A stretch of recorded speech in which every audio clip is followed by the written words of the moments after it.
بسم الله الرحمن الرحيم الحمد لله رب العالمين والصلاة والسلام على الحبيب المصطفى أبي القاسم محمد اللهم صل على محمد وآل محمد اللهم صل على محمد وآل محمد اللهم صل على محمد وآل محمد وآله الطيبين الطاهرين وأصحابه المنتجبين ومن تبعه بإحسان إلى يوم الدين اللهم بحق محمد وآل محمد عليك صل على محمد وآل محمد وارزقنا ووالدينا وأزواجنا وأولادنا وذرياتنا من بعدنا حب محمد وآل محمد اللهم أحينا على ذلك وأمتنا على ذلك واحشرنا في زمرة من أحب محمدا وآل محمد مع محمد وآله يا كريم. أعوذ بالله من الشيطان الرجيم. وإذا سألك عبادي عني فإني قريب أجيب دعوة الداعي إذا دعاني فليستجيبوا لي وليؤمنوا بي لعلهم يرشدون. أحل لكم ليلة الصيام الرفث إلى نسائكم هن لباس لكم وأنتم لباس لهن علم الله أنكم كنتم تختانون أنفسكم فتاب عليكم وعفى عنكم فالآن باشروهن وابتغوا ما كتب الله لكم وكلوا واشربوا حتى يتبين لكم الخيط الأبيض من الخيط الأسود من الفجر ثم أتموا الصيام إلى الليل ولا تباشروهن وأنتم عاكفون في المساجد تلك حدود الله فلا تقربوها كذلك يبين الله آياته للناس لعلهم يتقون. صدق الله العلي العظيم. أيها الإخوة السلام عليكم ورحمة الله وبركاته. Kita dahului dengan salawat. Allahumma salli ala nuril anwar wa sirril asrar wa tiryaqil aghyar wa miftahi babil yasar Sayyidina Muhammadin al-Mukhtar wa alihi al-athhar wa ashabihi al-akhyar adada ni'amillahi wa ifdalih.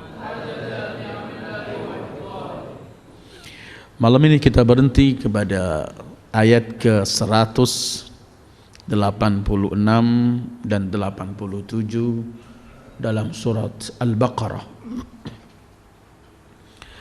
Pada pertemuan-pertemuan yang lalu kita masih membicarakan berkaitan dengan kewajiban berpuasa yang telah ditentukan oleh Allah dan diwajibkan untuk umat ini sebagaimana juga diwajibkan untuk umat-umat yang terdahulu. Tujuan dari puasa itu hanyalah untuk meraih ketakwaan kepada Allah. Kemudian kita bicarakan masalah bulan Ramadan, bulan turunnya Al-Quran, dan apa yang harus kita lakukan dalam bulan suci Ramadan berkaitan dengan hukum puasa, berkaitan dengan fidyah, berkaitan dengan yang sakit atau musafir. Ayat 186 ini membicarakan bab lain tapi berkaitan dengan yang sebelumnya.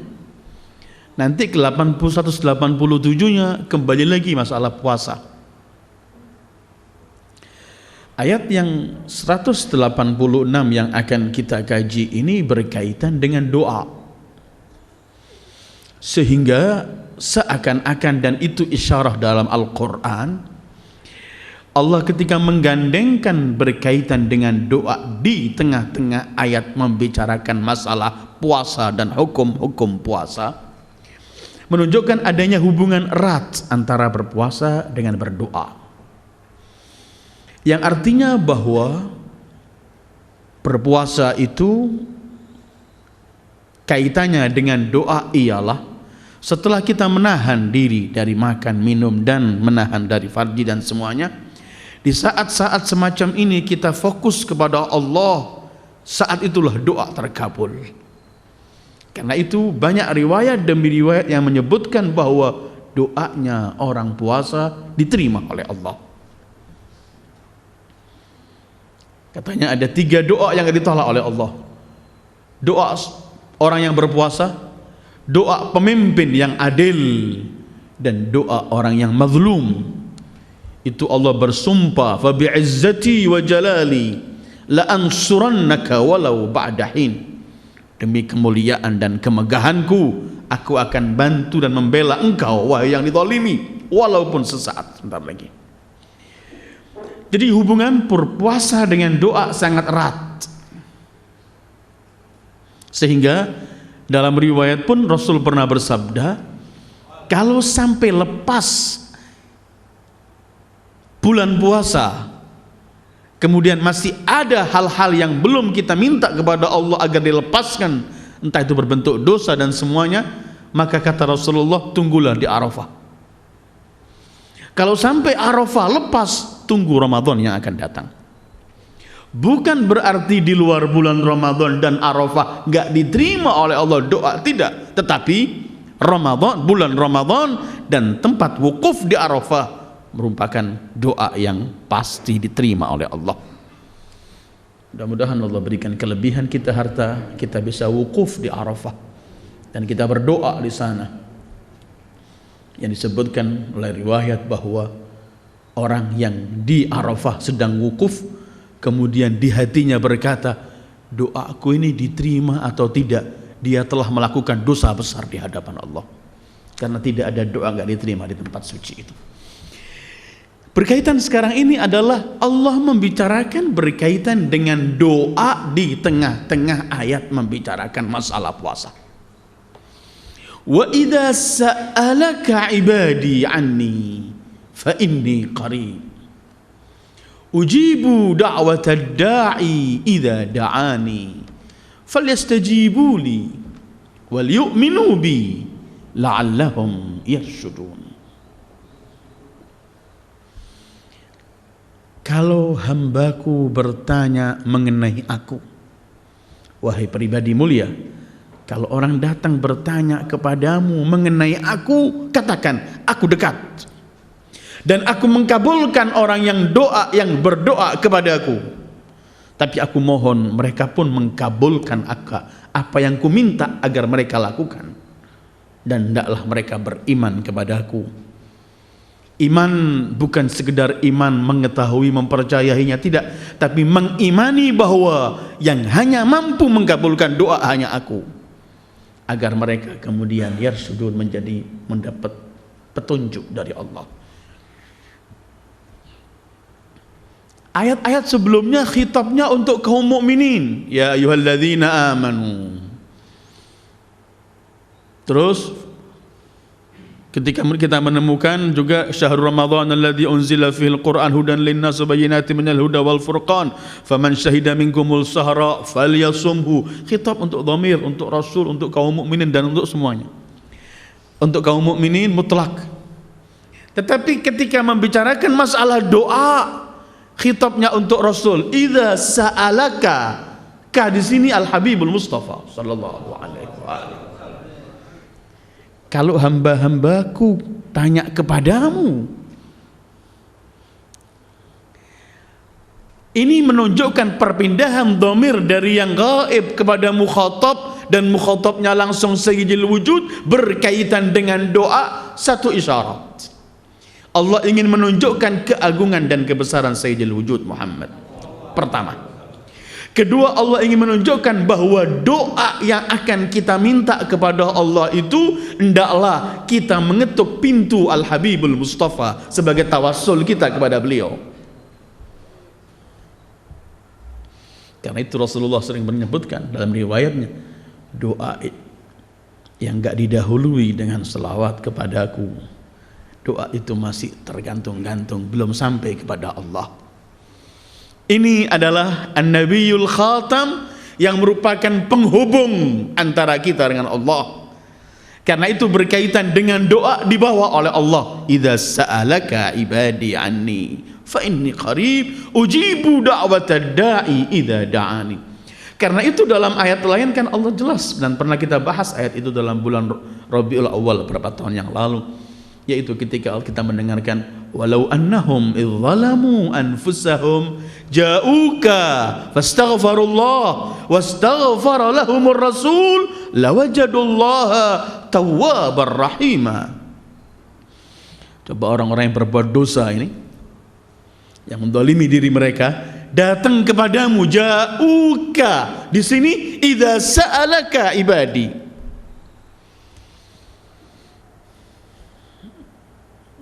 Bahkan dalam riwayat kalau doa itu dimulai dengan salawat, diakhiri dengan salawat, tengah-tengahnya doa nggak bakal ditolak. Nggak mungkin Allah menerima yang awal dan menerima yang akhir kemudian membuang yang tengah-tengah. Wa idza sa'alaka ibadi.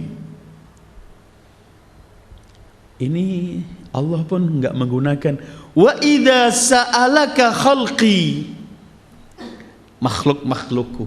Wa idza sa'alaka al-insan, kalau tanya kepadamu manusia, tapi Allah menggunakan kalimat hamba-hambaku. Allah ingin menunjukkan kedekatan Allah dengan hambanya, dan bagaimana Allah ingin menampakkan rahmat dan karunia-Nya serta cintanya terhadap hamba ini. Kalau hamba-hambaku bertanya, wahai Muhammad, mengenai aku, idza sa'alaka ibadi anni,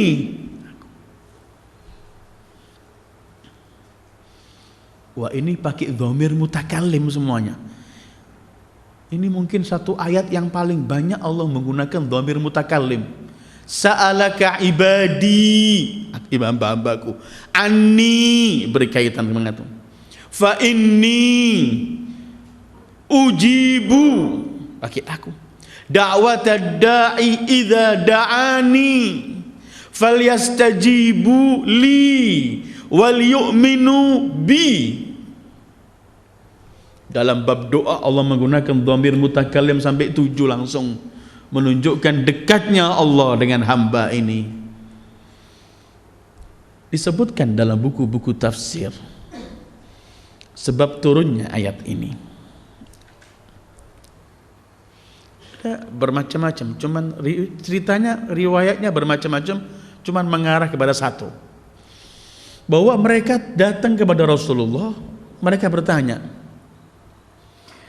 aqaribun rabbuna fanunadi, aqaribun rabbuna fanunajihi am ba'idun fanunadihi. Tuhan kita ini dekat sehingga kita cukup munajat. Munajat itu dengan bahasa suara yang pelan.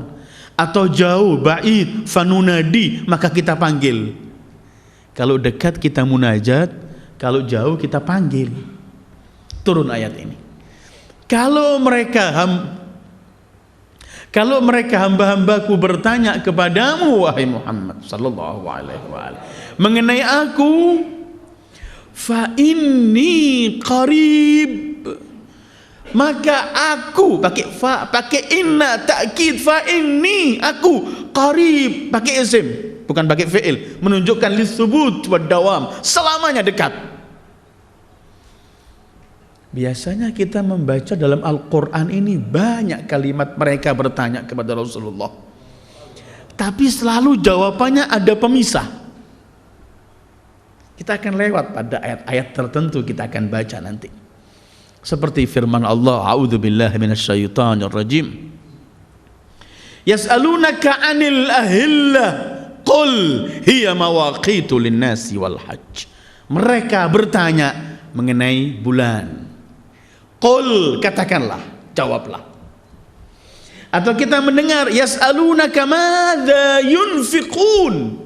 Mereka bertanya, apa yang mereka infakkan? Kepada siapa mereka infakkan? Qul, katakanlah, ma anfaqtum min khairin falil walidain. Ayat lain, yas'alunaka madza yunfiqun, qul al-'af, kelebihan. Atau kita mendengarkan, yas'alunaka 'anil syahril harami qitalin fi, qul qitalun fi kabir. Atau kita menemukan firman Allah, yas'alunaka 'anil khamri wal maisir, qul fihima ismun kabir wa manafi'. Yas'alunaka 'anil mahid, qul huwa adha fa'tazilun nisaa fil mahid. Dan begitu, yas'alunak, selalu Allah mengatakan qul, katakanlah wahai Muhammad. Walaupun ada satu bertanya mengenai nanti di hari kiamat yang akan datang, apa yang terjadi pada gunung-gunung. Yas'alunaka 'anil jibali. Maka di sini Allah enggak mengatakan qul, tapi ditambahi fa. Faqul yansifuha rabbi nasfa fayadharuha qa'an safsafa ila akhir ayat. Tapi pertanyaan yas'alunaka 'anil anfal, qulil anfalu lillah war rasul. Selalu ketika menanyakan sesuatu kepada Al-Habibul Mustafa sallallahu alaihi wa alihi, maka beliau disuruh untuk berkata qul, katakanlah. Kecuali ayat ini berkaitan dengan doa, Allah enggak mengatakan qul, untuk menunjukkan dekatnya Allah dengan hambanya tanpa ada wasitah. Sehingga idza sa'alaka ibadi anni, Allah enggak mengatakan faqul inni qarib, la, tapi langsung mengatakan fa inni qarib, fa inni qarib. Kalau mereka hamba-hambaku tanya kepadamu mengenai aku ani, maka aku qarib, bukan dekat tempat, karena Allah enggak bertempat. Bukan dekat zamannya, karena Allah tidak berzaman. Allah enggak ditanyakan kapan, karena Allah yang menciptakan zaman. Dan enggak ditanyakan di mana, karena Allah yang menciptakan tempat. Allahu kana wala makan wa huwa ala makan qabla khalqil makan lam yataghayyar amma kan. Begitu Imam Ali menyebutkan mengenai Allah Jalla wa Ala. Yas'alunaka wa idza sa'alaka ibadi anni fa inni qarib. Katakan aku dekat. Tidak ada yang paling dekat kepada kita selain Allah. Bukankah Allah yang bisa memisahkan antara kita dengan hati kita? Yahulu bainal mar'i wa qalbi fa'lamu anna Allah yahulu bainal mar'i wa qalbi. Di sini dekat dalam pengetahuannya mengenai kita, dekat dalam mendengarkan apa yang kita keluhkan, dekat dalam melihat apa yang kita lakukan, dekat dalam mengetahui apa seluk-beluk kita, itu dekatnya Allah. Karena itu Allah berfirman, a'udzubillahi minasyaitonir rajim, wa nahnu aqrabu ilaihi min hablil warid. Kami Allah lebih dekat darinya daripada urat nadi ini. Karena itu tidak ada yang tersembunyi bagi Allah, karena Allah dekatnya mengetahui semua apa yang ada pada kita. Wa asirru qaulakum aw ijharu bih innahu alimun bidzatis sudur. Ya'lamus sirra wa akhfa.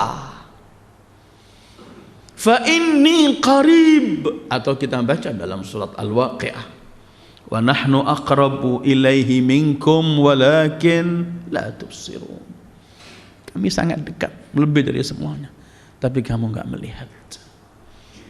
Atau kita mendengarkan wa huwa ma'akum ainama kuntum.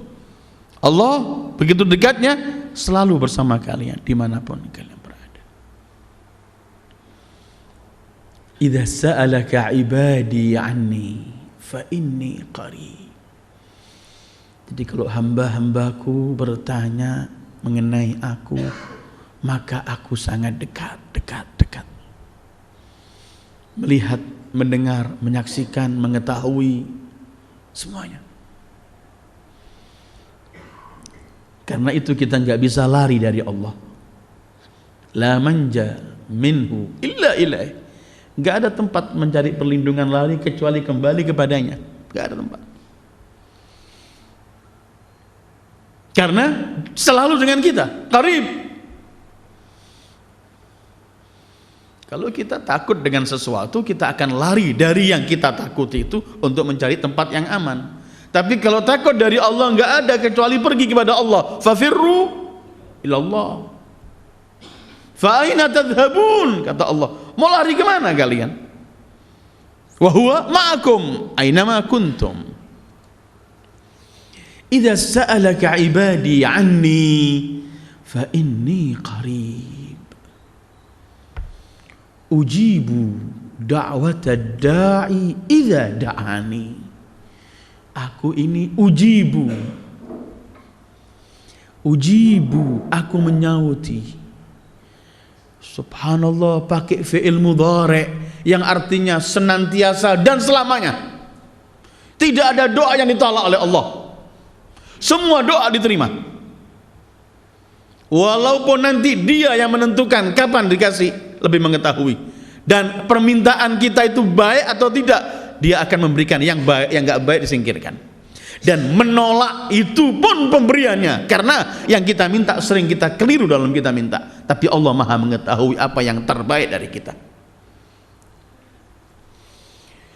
Ujibu, aku menyauti. Da'watad da'i, doanya orang yang memohon. Idza da'ani, tapi aneh kalimat ini. Doanya orang yang memohon kalau memohon kepadaku. Kalau memohon aku, kalau memanggil aku. Adakah doa bukan kepada Allah? Ada. Tapi yang Allah ingin, yang Allah akan kabulkan itu doa yang kita minta kepada Allah. Kadang-kadang kita ini sadar atau tidak, kita sering membaca doa, tapi kita jarang berdoa. Kita sering membaca doa dari ayat-ayat Al-Quran itu indah, doa yang diajarkan Rasul dan itu indah, doa yang diajarkan oleh para a'immah dan itu indah, doa yang diberikan oleh para aulia dan orang-orang soleh dan itu indah. Tapi kita sedang membaca doa, bukan sedang berdoa. Karena kadang-kadang kita cuman apalan kita baca, kita nggak tahu artinya, kita nggak meresapi, kita nggak menampakkan kepada Allah kebutuhan kita yang sebenarnya. Orang Jawa mengatakan nggak ngemis, cuman membaca puisinya yang orang ngemis. Berbeda. Yang diinginkan oleh Allah ini idza da'ani, kalau berdoa dan memanggil aku. Karena itu Allah enggak membatasi doa itu dengan bahasa tertentu. Setiap orang bisa berdoa dengan bahasanya untuk menampakkan. Karena doa itu simbol bahwa kita ini adalah makhluk yang paling hina, dina, dhaif. Ketika kita doa, kita nampakkan kehinaan kita, kekurangan kita, dan kita memohon kepada Zat yang maha kuasa.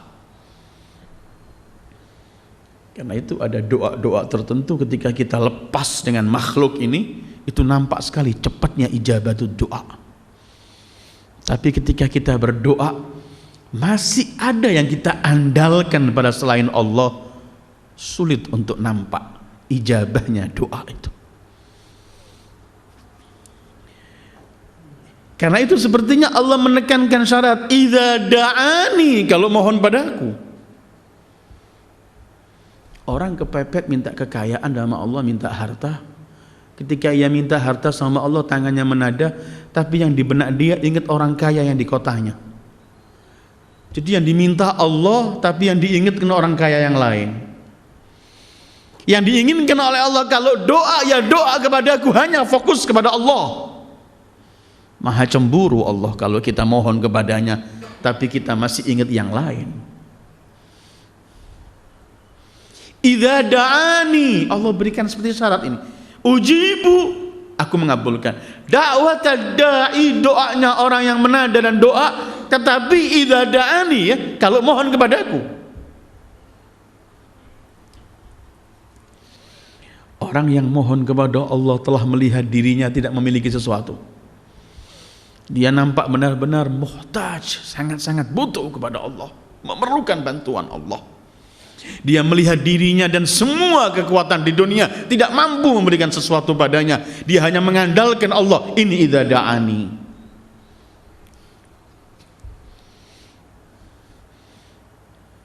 Karena itu doa Rasul kalau dalam sholat tahajud, beliau baca saat kunut atau beliau baca saat sujud, itu ialah la takilni ila nafsi wala ila ahadin min khalqika tarfat ain. Ya Allah, jangan kamu biarkan aku dengan diriku, atau kamu biarkan aku dengan hamba makhlukmu walau sekejap mata. Dalam riwayat lain beliau meneruskan, li anni idza takaltu halakt. Kalau aku pernah menisbatkan menggantungkan ke orang lain, aku binasa.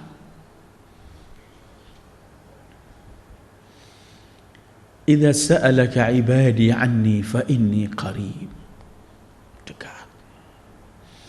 Kalau dekat, maha melihat, maha mendengar, maka yakinilah yang melihat kita, yang mendengar kita, yang mengetahui keadaan kita tidak pernah akan membiarkan kita. Tetapi kalau doa kepadaku, karena itu dalam Islam ini riwayat demi riwayat, bahkan ayat-ayat Al-Quran menekankan kepada kita perlunya kita berdoa. Dan doa merupakan ibadah terbaik. Bahkan disebutkan dalam hadis, ad-doa mukhul ibadah, intinya ibadah. Karena ini menunjukkan seorang hamba bahwa dia tidak punya apa-apa di hadapan Allah. Karena itu hanya mohon kepada zat itu yang maha kuasa. Karena itu sholat sunnah sama doa afdolan doa. Karena doa ini menunjukkan bahwa saya ini ngemis di hadapanmu ya Allah, nggak punya sesuatu. Karena itu orang yang tidak doa disebut oleh Allah orang yang sombong, dan sombong tempatnya neraka. A'udzubillahi minasyaitonirrajim. Wa qala rabbukum ud'uni astajib lakum. Innal ladzina yastakbiruna an ibadati sayadkhuluna jahannama dakhirin. Ghafir 60. Allah Tuhan kalian berkata, mohonlah kepadaku, aku kabulkan doa kalian. Sesungguhnya orang-orang yang congkak terhadap ibadah kepadaku, artinya terhadap doa dan ngemis kepadaku, mereka akan dicampakkan ke neraka jahanam dengan penuh kehinaan. Tidak doa menganggap dirinya telah gak perlu sama Allah, dan itu dosa paling besar. Jadi wa qala rabbukum ud'uni astajib lakum, setelah merintahkan doa dan dijamin untuk dikabulkan, ancamannya innal ladzina yastakbiruna an ibadati, siapa yang congkak dengan ibadahku kepadaku, artinya doa, sayadkhuluna jahannama dakhirin. Bahkan Allah dalam Al-Quran ayat lain, Allah menyebutkan Allah memperhatikan kita ini karena doa yang kita sampaikan kepadanya. Allah tuh maha senang kalau mendengarkan hambanya ngemis. Jangan kita bertanya, Allah maha tahu dah. Tapi Allah senang mendengarkan suara hambanya yang mengemis kepadanya. Senang Allah mendengarkan. Sampai kata Imam, meriwayatkan Imam Shadiq, meriwayatkan Rasulullah, yang seringlah kamu minta doa, karena doa itu kunci pintunya rahmat Allah. Kalau pintu itu sering kamu ketok, pasti kamu akan boleh masuk, gak bakal ditolak. Dalam Furqan ayat 77 bahkan Allah lebih keras menyebutkan, kalau kalian tidak doa, tidak pernah kami pikirkan kalian. Qul ma ya'ba'u bikum rabbi laula du'aukum. Ma ya'ba'u bikum rabbi, Allah tidak akan memperhatikan kalau bukan karena doa kalian. Kenapa kita enggak berdoa? Doa itulah menunjukkan bahwa kita ingin berkata kepada Allah bahwa aku adalah makhluk yang lemah, makhluk yang hina. Kadang-kadang Dan saya tidak akan banyak bicara masalah doa ya. Ingat saya ada satu CD khusus kita bicara masalah doa dalam Al-Quran atau bagaimana itu. Tapi kadang-kadang orang sering mensalahfahami. Orang kadang-kadang menganggap doa itu kalau dia dalam keperluan, dalam kepepet, dalam kesusahan. Padahal bukan itu. Dia beranggap kalau ini sudah pasti besok saya akan kerja, saya akan ketemu, saya nggak perlu doa. Jadi orang menganggap doa itu ketika di hal-hal tertentu, ketika di hal-hal kita kepepet, keperluan. Padahal tidak. Sampai sekecil apapun kita doa pada Allah. Sesuatu yang sudah pasti pun kita mohon kepada Allah, karena tidak ada yang pasti dalam ilmu kita. Semua bisa berubah. Kita tidak pernah bisa memastikan apapun. Karena itu ketika Imam Ali ditanya, "Kaifa arafta rabbak?" Bagaimana kamu bisa kenal Tuhanmu ya Ali? Jawaban Imam Ali, "Bifaskhil azaim." Dengan gagalnya beberapa rencana yang ingin direncanakan, menunjukkan bahwa diriku ini bukan aku yang mengendalikan, ada zat yang mengendalikan, yaitu Allah. Karena itu harus doa selalu. Kalau enggak, qul ma ya'ba'u bikum rabbi laula du'aukum. Wa idza sa'alaka 'ibadi 'anni fa inni qarib ujibu da'watad da'i idza da'ani. Aku mengabulkan orang yang berdoa kepada aku. Karena itu janji Allah ini sudah, wa qala rabbukum ud'uni astajib lakum. Wa ini ujibu da'watad da'i mutlak. Apakah orang yang tidak mukmin, tidak dengan syaratnya, doanya enggak diterima? Dalam beberapa riwayat ada. Walaupun bukan berarti mutlak gak diterima, karena ada makhluk yang paling terkutuk. Allah ceritakan dalam Al-Quran minta diberi oleh Allah, yaitu iblis. Rabbi anzirni ila yaumi yub'atsun qala innaka minal mundharin. Tetapi jangan salah, ketika kita tidak beriman kepada Allah, ketika kita enggak memberikan syarat-syarat doa yang diminta oleh Allah, maka yang kita minta bisa keliru, tetapi kekeliruan itu juga akan ketika dikabulkan akan menjadi kehancuran bagi kita, sebagaimana permintaan iblis. Wa na'udzubillah. Idza da'ani, tetapi terus begini Allah menyebutkan, falyastajibuli. Mereka juga harus menyahuti apa yang ku minta. Aku janji ujibu, aku sahuti doa mereka. Tapi aku pun minta mereka untuk menyahuti apa yang ku minta. Falyastajibuli, hendaklah mereka mengkabulkan permohonan dan apa yang ku minta. Falyu'minu bi, hendaklah mereka beriman kepadaku. Tapi di sini memiliki arti beriman kepada Allah berkaitan doa. Hendaklah mereka beriman bahwa yang bisa menyelesaikan masalahnya, yang bisa memberikan yang terbaik kepadanya, hendaklah mereka beriman. Yang bisa mengabulkan doanya cuman aku, bukan lainnya. Falyu'minu bi. Ada orang doa tapi nggak yakin, nggak pernah sampai pada Allah. Karena itu Rasulullah pernah bersabda, innallaha la yaqbal, dalam arti begini, Allah tidak menerima doa min qalbin lahin, dari hati yang alpa. Rasulullah pernah melarang orang doa, Allahumma ighfirli idza syi'ta. Ya Allah, ampunilah aku kalau kamu berkehendak. Jangan. Minta saja. Karena itu ud'ullaha, dalam riwayat Rasulullah sallallahu alaihi wa alihi beliau bersabda, ud'ullaha wa antum muqinuna bil ijabah. Doalah kepada Allah dan antum yakin diterima oleh Allah doa. Jangan gak yakin. Ini falyu'minu bi. Hendaklah yakin, mutlak beriman, cuman engkau ya Allah menyelesaikan masalah saya. Jadi kalau orang sudah di tangannya 100 triliun, kemudian dia menjadi pemimpin yang paling tinggi kedudukannya, tetap dia memerlukan doa kepada Allah seperti orang yang hidup di gubuk gak memiliki sesuatu, sama di hadapan Allah, dan harus tetap doa. Ini dan itu tetap gak memiliki sesuatu di hadapan Allah.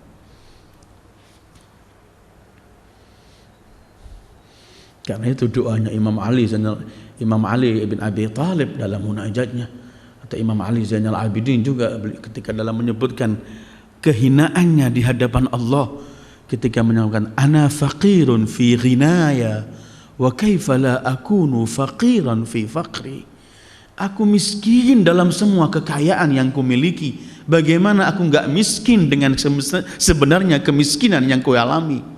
Ana jahulun fi ilmi wa kaifa la akunu jahulan fi jahli. Aku bodoh dalam pengetahuan yang kumiliki, bagaimana aku tidak bodoh dalam segala yang tidak ku ketahui. Terus begitu, bahwa menunjukkan dirinya enggak memiliki sesuatu. Tetapi doa ini falyu'minu bi, yakin kepada Allah. Jangan doa asal angkat tangan, baca kalimat doa selesai. Beda dengan orang duduk khusyuk memuji Allah. Karena ayat doa wa idza sa'alaka ibadi anni 186, antum masih ingat 185-nya kan Allah mengajari kita untuk walitukabbirullah, memuji Allah ala ma hadakum wa la'allakum tashkurun, agar kalian bersyukur. Itu pun sebagai muqaddimah bahwa kita ketika doa hendaklah kita muji Allah, bersyukur kepada Allah, baru kita ngemis. Coba lihat doa Rasul dan Ahlul Bait. Pujian pada Allah baru minta, selingi selawat. Pujian pada Allah minta terus. Allahumma inni as'aluka bi rahmatika allati wasi'at kulla syai' bi quwwatika. Terus memuji-muji Allah baru minta. Falyu'minu bi. Pertama falyastajibu li, menyahuti. Karena kita kan dalam surat Al-Anfal ayat 24 Allah pernah menegaskan kepada kita hendaklah kita menyahuti apa yang diminta oleh Allah. Ya ayyuhalladzina amanu stajibu lillahi walirrasuli idza da'akum lima yuhyikum wa'lamu annallaha yahulu bainal mar'i wa qalbihi wa annahu ilaihi tuhsyarun ila akhirih. Wahai orang-orang yang beriman, sahutilah Allah dan Rasulnya kalau mengajak kalian untuk kehidupan kalian. Di sini pun falyastajibuli, hendaklah mereka menyahuti. Sampai ada dalam tafsir, kalau nggak salah dalam tafsir Razi, beliau menyebutkan arti falyastajibuli wal yu'minu bi begini. Seakan-akan Allah ini berkata kepada hambanya, hambaku, aku mengabulkan semua permintaanmu, sementara aku sama sekali enggak memiliki keperluan denganmu. Sementara kabulkanlah permintaanku, sedangkan kamu ini sangat-sangat memerlukan aku. Allah mengkabulkan permintaan kita, sementara Allah ghaniyun 'anna. Antumul fuqara ilallah wallahu wal ghani. Kalau yang maha kaya mengkabulkan apa yang kita minta, sementara tidak memiliki kepentingan dan keperluan dari kita, kenapa hambaku kamu enggak memenuhi permohonanku, sementara kamu sangat-sangat perlu kepadaku? Seperti doanya Imam Ali Zainal Abidin, sering kamu memanggil aku ya Allah, tapi aku enggak sahuti, seakan-akan aku tidak perlu dan enggak butuh kepadamu, sementara semua kehidupanku hanyalah memerlukan bantuanmu. Falyastajibuli wal yu'minu bi la'allahum yarshudun. Hendaklah mereka beriman padaku, mengabulkan permintaanku, beriman kepadaku, agar mereka menjadi orang yang hidup dalam petunjuk. Ar-rusydu lawan katanya al-ghayy. Al-ghayy sesat, ar-rusydu petunjuk Allah. Jadi orang yang berdoa benar-benar doa kepada Allah, melaksanakan apa yang diminta oleh Allah dan meyakini Allah mengabulkan doanya, ini orang yang selalu hidup dalam petunjuk Allah. Wa idza sa'alaka 'ibadi 'anni fa inni qarib ujibu da'watad da'i idza da'ani falyastajibuli wal yu'minu bi la'allahum yarshudun. Jadi ayat ini ada banyak isyarat. Pertama, khitabnya untuk Rasulullah, menunjukkan agungnya Sayyidul Wujud Muhammad, dan kedua menunjukkan bahwa doa itu harus juga kita mengetuk pintu Rasulullah dalam tawassul kita. Kedua ayat ini Allah gunakan sighah mutakallim, idza sa'alaka ibadi anni, menunjukkan Allah ingin menampakkan kedekatannya kepada hambanya supaya hambanya selalu berhubungan dengan Dia yang maha dekat. Ayat ini juga menunjukkan kalimat pakai kalimat ibadi, hamba-hambaku. Allah enggak menunjukkan pakai kata-kata khalqi, makhluk-makhlukku, atau al-insan, manusia, tapi hamba-hambaku. Juga Allah yang menunjukkan dekatnya dan begitu rahmatnya beliau, Allah, rahmatnya Allah kepada hambanya. Terus kata-katanya fa inni qarib, dengan takkid ini qarib, pakai isim, menunjukkan bahwa kedekatan ini selamanya dan senantiasa dan enggak pernah jauh Allah. Kalau Dia sudah maha dekat, kenapa enggak mohon Dia? Kenapa cari yang jauh? Kenapa cari yang kita harapkan yang jauh-jauh, yang belum pasti? Kita ini dalam kehidupan kita sering mengandalkan yang enggak memiliki kemampuan dibanding kemampuan Allah, enggak memiliki kekayaan dibanding kekayaan Allah, enggak mampu memiliki kemampuan untuk menyelesaikan masalah dibanding kepada Allah, tapi yang sering kita mohon yang sana-sana itu, sementara mereka itu jauh, yang maha dekat kita tinggalkan. Fa inni qarib. Terus juga dalam ayat ini seperti saya sampaikan tadi, dibuang pemisahnya, enggak pakai faqul inni qarib, enggak seperti ayat-ayat yang lain faqul jawabannya, tapi ini langsung fa inni qarib. Dan dalam ayat ini pun Allah menggunakan fi'il mudhari', ujibu da'watad da'i. Ujibu, aku kabulkan yang tidak pernah berhenti. Dan dalam ayat ini dhamir mutakallim untuk Allah diulangi 7 kali. Satu-satunya ayat yang paling banyak menggunakan kalimat aku berkaitan dalam doa cuman ayat ini. Ibadi anni fa inni ujibu idza da'ani falyastajibu li wal yu'minu bi. Aku sudah. Dan ini pun menunjukkan isyarat bahwa tidak ada yang pernah mampu mengkabulkan permintaanmu, menyelesaikan masalahmu dan urusanmu kecuali hanya aku. Karena ini urusannya Allah gunakan dhamir mutakallim sampai 7. Tidak ada lainnya. Semua kemampuan dunia enggak ada yang mampu, cuma Allah. Supaya kita jangan sampai mengetok pintu yang lain, pintu Allah. Karena dalam Al-Quran ini biasanya kalau Allah ingin menampakkan kekuasaannya, keperkasaannya, selalu pakai dhamirnya, dhamir jamak. Kami. Tapi ketika ingin menunjukkan kebersamaan Dia dengan hambanya, menunjukkan bagaimana dekatnya, bagaimana ingin menyampaikan kecintaannya pada hambanya, selalu pakai dhamir mutakallim, aku. Kalau urusan ingin menampakkan keperkasaannya selalu pakai nahnu. Saya akan lewat beberapa ayat. Inna nahnu nuhyi wa numit. Kami Allah. Bukan pakai ana uhyila. Inna nahnu nuhyi wa numit. Qaf. Atau Yasin, inna nahnu nuhyil mauta wa naktubu ma qaddamu ila. Inna aradna al-amanata 'ala as-samawati wal ardh. Inna anzalnahu fi lailatin mubarakah. Inna anzalnahu fi lailatul qadr. Tapi ketika ingin menunjukkan cintanya, dekatnya pada hambanya, ingin menampakkan bagaimana perhatiannya bahwa ia akan menyelesaikan masalahnya, pakai dhamir sendiri. Ketika berkata dengan Musa dan Harun, ketika mereka disuruh pergi kepada Fir'aun, innani ma'akuma asma'u wa ara. Aku bersama kalian, asma'u wa ara. Nabi ibadi anni anal ghafurur rahim. Beritahu hamba-hambaku, aku maha pengampun, maha penyayang. Innani anallah la ilaha illa ana. Ini hal-hal semacam ini.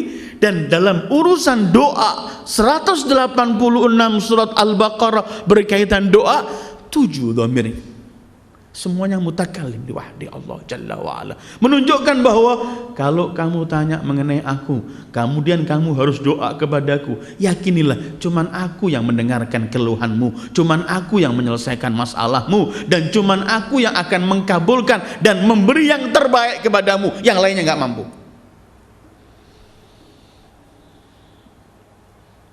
Karena itu nggak perlu ngemis kepada yang selain Allah.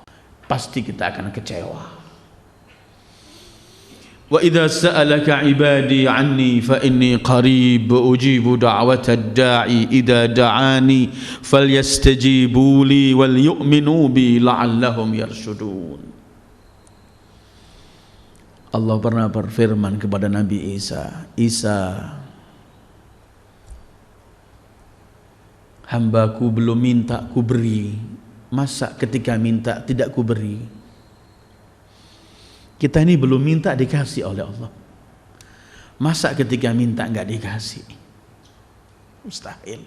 Karena itu ketuk terus pintu Allah, ketuk terus, dan jangan pernah stres, kok enggak dikabulkan, kok enggak, jangan.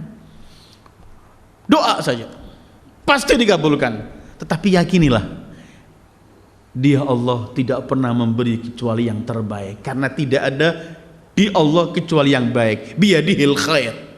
Kalau ternyata permohonanmu itu salah, pasti nggak diberi, nanti akan diberi yang terbaik, dan pasti diberi. Penolakannya itu pun menunjukkan mengkabulkan doamu, karena yang kita minta kadang-kadang kita nggak paham. Ya seperti anak minta sama bapaknya pistol, nggak dikasih oleh bapaknya, bukan karena bapaknya kejam nggak bisa memberi, bukan karena nggak mampu memberikan, bukan karena kejam nggak menyayangi anaknya, tapi permintaannya salah. Ini kalau diberi sengsara, dia sengsara sendiri, sulit. Walillahil matsal al-a'la, maha suci Allah untuk contoh. Sering yang kita minta ini keliru. Yad'u bisyarr, minta kejelekan tapi kita anggap baik. Karena itu ketika belum dikabulkan oleh Allah ada dua hal, mungkin syarat saya belum belas, atau mungkin yang saya minta itu jelek. Karena Allah tidak pernah akan memberikan kecuali yang terbaik. Setelah membicarakan doa, Allah kembali ayat ini membicarakan masalah puasa lagi. Jadi ayat doa ini di tengah-tengah membicarakan masalah puasa, untuk sebagai isyarat bahwa di puasa doa lebih terkabul.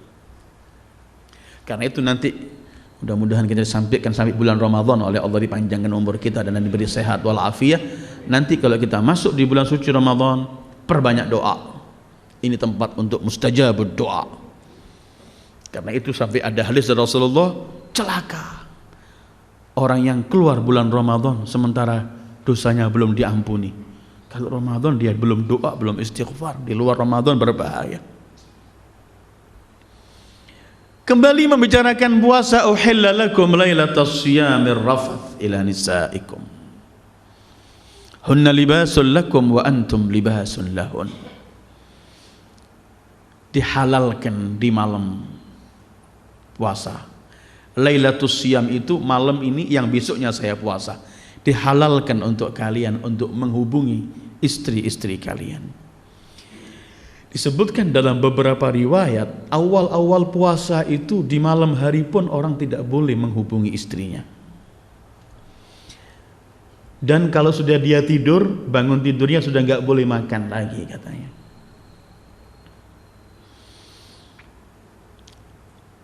Karena itu kalimat ini seakan-akan isyarat uhilla, ku halalkan. Nampaknya kemarin ada larangan itu.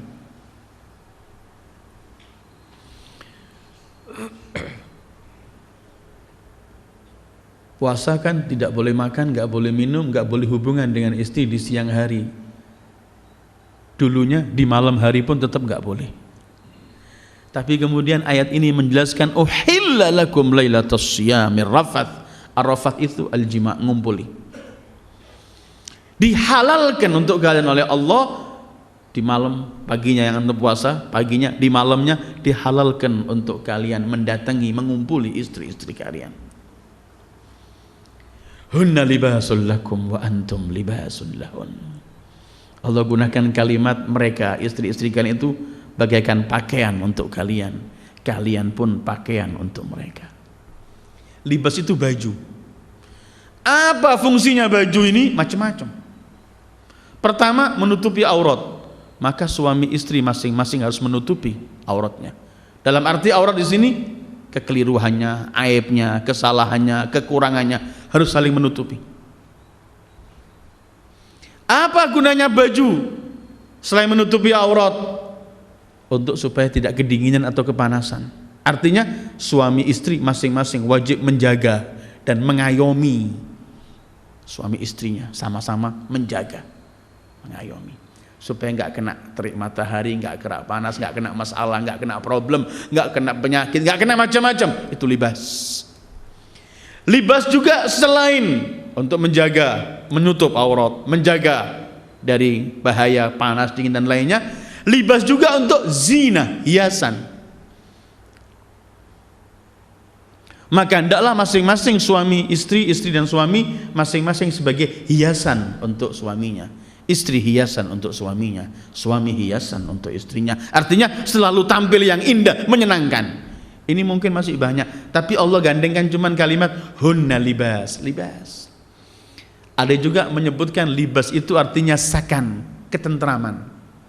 Karena Allah menyebutkan wa ja'alnal laila libasa, kami jadikan malam itu sebagai baju. Dalam ayat lain sakana, untuk tentram, tenang. Maka istri harus mendapatkan ketenangan dari suaminya, suami pun hendaklah mendapat ketenangan dari istrinya. Hunna libasul lakum wa antum libasul lahun. Dihalalkan di malam hari berpuasa itu untuk kalian mendatangi istri-istri kalian. Mereka adalah pakaian kalian dan kalian pakaian mereka. Alimallahu annakum kuntum takhtanuna anfusakum. Allah Maha mengetahui dulu kalian banyak mengkhianati diri kalian sendiri dengan sembunyi-sembunyi, nggak mampu untuk meninggalkan hubungan itu. Sekarang dibebaskan oleh Allah. Allah Maha mengetahui, sangat sulit. Orang masih bisa sabar tidak makan, tidak minum, tapi mungkin sulit untuk menahan hawa nafsunya. Allah Maha mengetahui, alim Allah annakum kuntum, tadinya ya, bermain sendirilah, takhtanun, berkhianat untuk diri kalian. Karena itu sekarang kubebaskan, kuhalalkan oleh Allah. Terus fataba ankum wa'afa, fataba alaikum wa'afa ankum. Allah telah mengampuni, memaafkan, memberi taubat dengan apa yang kemarin-kemarin kalian lakukan, dengan kekurangan, pengkhianatan demi pengkhianatan untuk diri kalian sendiri. Kemudian fal'ana fal'ana bashiruhun, sekarang bebas, bashiruhun, kumpulilah mereka. Al-mubasyarah asal arti kalimat basyiru di sini kumpulilah. Asal artinya ilsaqu al-bashra bil bashra, menggandengkan kulit dengan kulit. Dan Al-Qur'an ini kalau ingin menyebutkan kata-kata berkaitan hubungan suami istri dengan hal-hal yang semacam yang sangat pribadi itu selalu pakai bahasa-bahasa yang paling halus. Dan itu seakan-akan Allah mengajari kita, kalau kita pun berbicara masalah agama dan semuanya, jangan pakai bahasa dan kata-kata yang kotor. Bagaimanapun menggunakan kata-kata yang cuma memberikan isyarat orang bisa faham. Bukan seenaknya bicara kotor, apalagi dalam hal-hal berkaitan dengan wanita dan lainnya. Tadi pakai kalimat rafath, di sini pakai kalimat bashir, bashiruhun. Kadang-kadang pakai kalimat al-lams, kadang-kadang pakai kalimat al-mas, menyentuh, tapi itu dimaksudkan adalah berhubungan. Dan itu bahasa Al-Quran.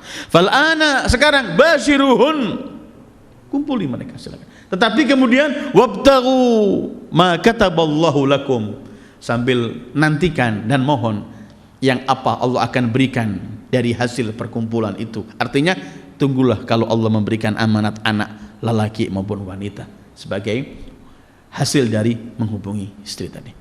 Wabtaghu ma kataballahu lakum, terus membicarakan lagi hukum puasa. Wa kulu washrabu, makanlah dan minumlah hatta yatabayyana lakumul khaytul abyadu minal khaytil aswadi minal fajr. Makan dan minumlah sampai nampak benang putih dengan benang hitam.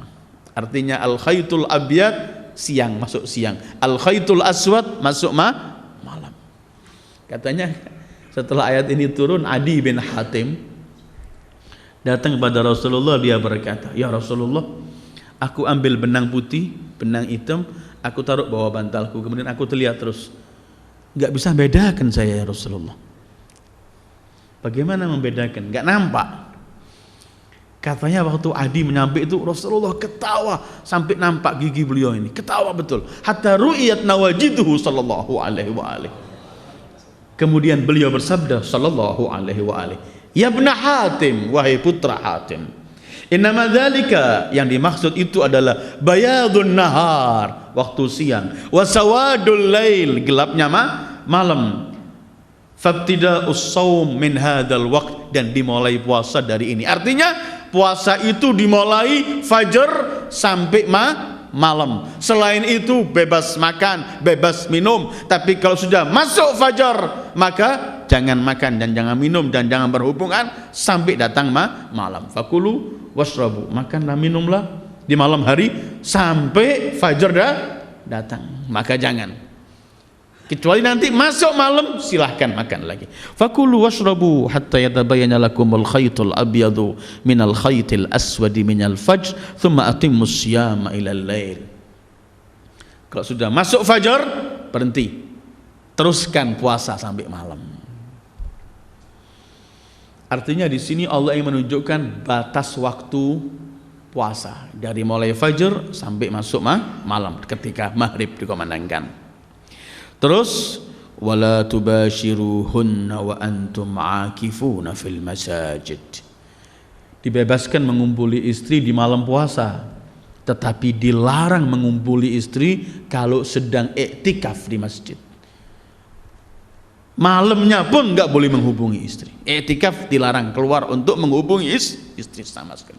Jadi hukum menghubungi wanita di malam puasa diizinkan, kecuali kalau sedang iktikaf. Maka sebagaimana siang dan pagi diharamkan, malam pun menghubungi mereka diharamkan. Wala tubashiruhunna wa antum aakifuna fil masajid, sedang iktikaf di masjid. Allah akhiri begini, tilka hududullah fala taqrabuha. Ini semua ketentuan-ketentuan Allah, maka jangan dekati. Allah enggak mengatakan jangan langgar, jangan melampaui ketentuan, tapi jangan mendekati. Karena biasanya orang kalau mendekati kepada sesuatu, dia akan masuk ke sesuatu itu. Karena itu Allah enggak firman wala taznu, jangan berzina, tidak. Tapi Allah berfirman wala taqrabuz zina, jangan dekati perzinaan. Dari mulai awal tinggalkan. Karena Rasul pernah bersabda, kalau orang suka mendekati sumur, dikhawatirkan akan jatuh ke sumur itu. Ala inna himallahi maharimuh, tilka hududullah fala taqrabuha. Terus kadzalika yubayyinullahu ayatihi linnas, begitulah Allah terangkan semua ayat-ayatnya kepada manusia, la'allahum yattaqun, tapi tetap Allah mengakhiri agar mereka bertakwa. Ketika pertama Allah menyebutkan aku wajibkan puasa, gunanya untuk takwa. Ketika membicarakan masalah puasa dan hukum-hukum puasa, ketika bisa berhubungan semuanya, toh juga akhirnya la'allahum yattaqun. Takwa itu awal dan akhir, dan semua hukum-hukum yang Allah berikan pada kita, kalau kita akan jeli, adalah semua hukum itu akan mengajak kita untuk membersihkan jiwa dan mengajak kepada ketakwaan kepada Allah. Setelah itu baru nanti akan bicarakan ayat-ayat berkaitan makan harta dengan haram dan batil, sampai membicarakan puasa dan membicarakan doa. Sampai di sini ayatnya. Dan sekali lagi ayat yang kita baca malam ini menunjukkan bahwa dekatnya hubungan antara doa dengan berpuasa. Wassallallahu ala khairi khalqi Muhammad wa alihi ajma'in. Wassalamualaikum warahmatullahi wabarakatuh.